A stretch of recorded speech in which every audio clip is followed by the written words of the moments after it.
لشکر جناب آیا حیدر کا لشکر.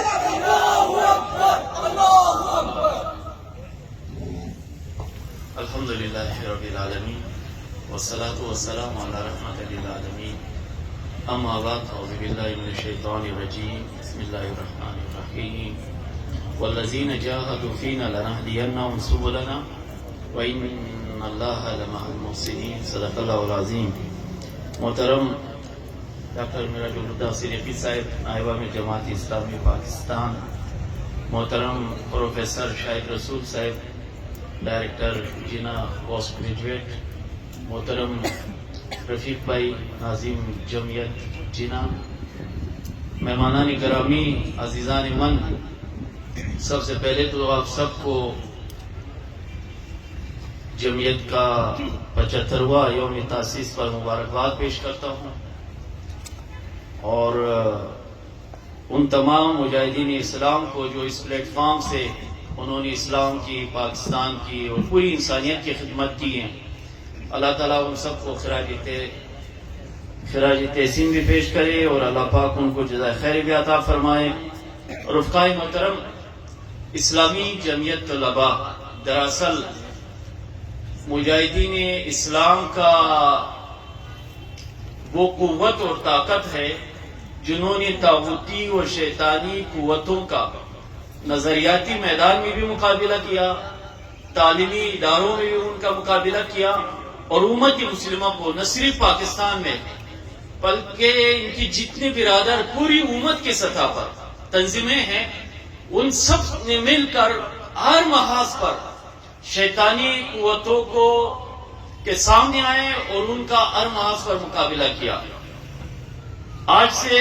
75 سال پہلے مولانا مودودی رحمت اللہ علیہ نے،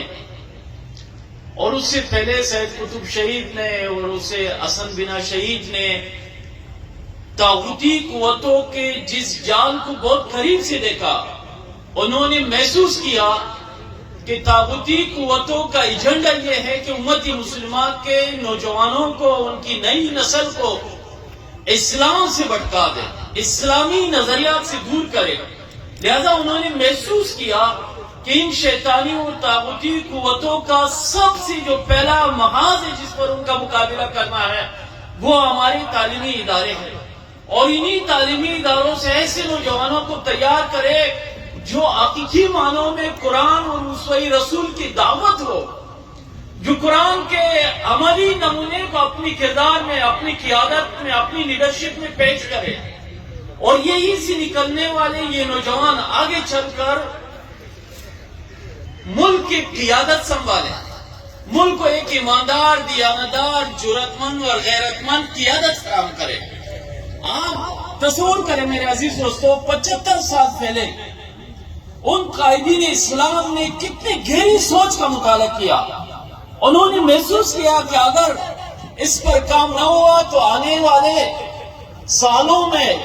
صدیوں میں اسلام کی جو قیادت ہے وہ ان لوگوں کے ہاتھ میں چلی جائے گی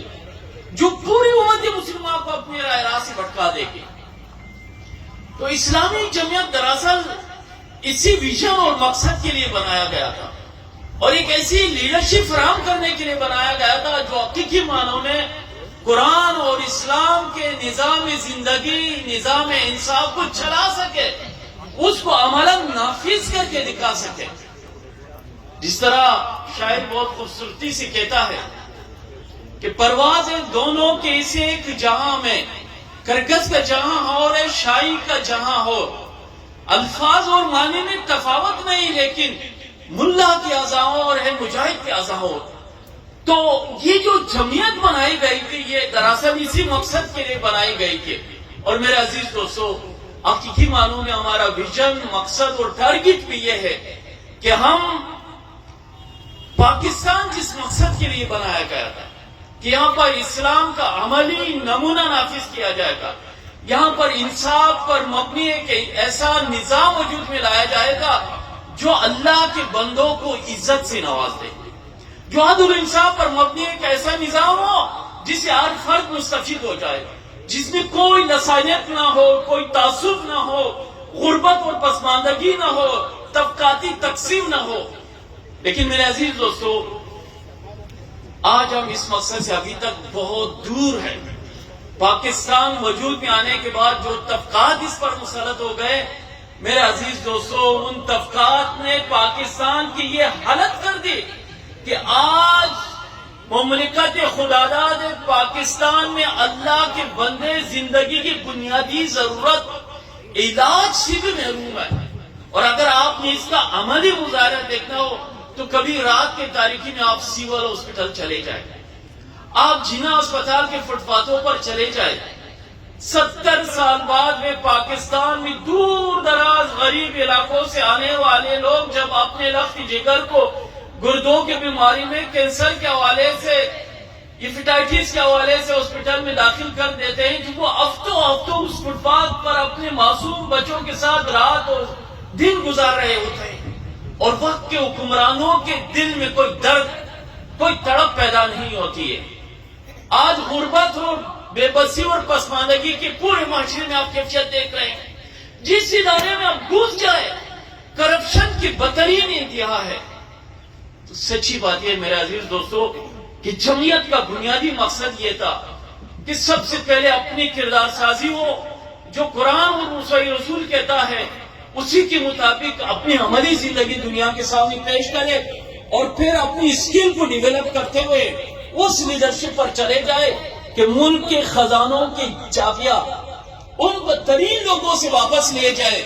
جو جھوٹ، دروغگوئی اور دھوکہ زنی کی بنیاد پر عوام کو پستی اور پسماندگی کی طرف دھکیلے. اور سچی بات یہ کہ جب ملک کے خزانوں کی چابیاں ان سے لے کے ایماندار اور دیانتدار لوگوں کے ہاتھ میں دے دیے جائیں گے تو میرے عزیز دوستو، پاکستان حقیقی معنوں میں اسلامی پاکستان بھی بنے گا اور ترقی اور خوشحالی کی طرف گامزن بھی ہوگا. اور ساتھ ساتھ جمعیت نے جو کردار سازی کی، جمعیت نے جو خاندانوں میں وہ جو ہماری نظریاتی سرادات ہیں ان کا تحفظ کیا. آج کی شیطانی میڈیا کے دور میں جہاں مغربی اور ہندوانہ تہذیب ہمارے بیڈ رومز تک پہنچ گئے، آج ہم اپنے سچی بات اپنے بچوں کو بھی اسے محفوظ نہیں کروا سکتے. ہم ان طاغوتی شیطانی چیلنجز کا مقابلہ کرنے کے لیے ایک ہی راستہ ہے کہ حقیقی معنوں میں اپنے خاندان کو، اپنے بچوں کو، اپنے آپ کو قرآن اور رسول صلی اللہ علیہ وسلم سے آشنا کریں اور اپنی نظریات کو اس کے مطابق مضبوط کریں. پھر ان شیطانی اور طاغوتی قوتوں کے وہ نظریات، وہ کلچر جو ہمارے بیڈ روم تک پہنچ گیا ہے، ان کا مقابلہ کیا جا سکتا ہے. اللہ تعالیٰ جمعیت کے اس سفر کو مزید ترقی اور خوشحالی کی طرف گامزن کرے، اور اللہ پاک ہم سب کو حقیقی معنوں میں اسلام کا جو انصاف پر مبنی نظام ہے، ہم اپنی زندگیوں میں اس کو دیکھ سکیں. وما علینا الا البلاغ.